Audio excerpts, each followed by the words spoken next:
आपने कुछ struggle face किया?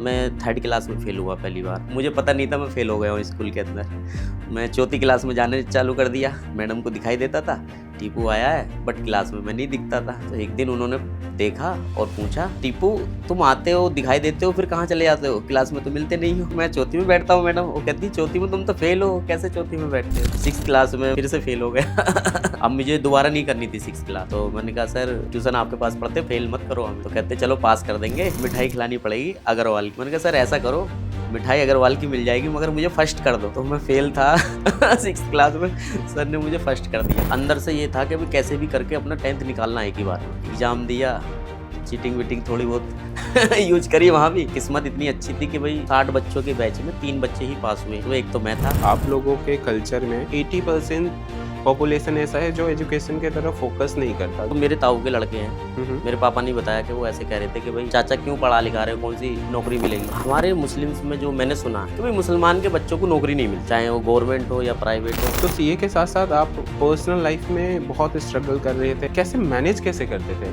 शिमला में गए थे हम ऑडिट पर, Himachal Pradesh power corporation limited की ऑडिट पर। स्टेचुरी ऑडिटर थे हम वहाँ, सर के साथ गया।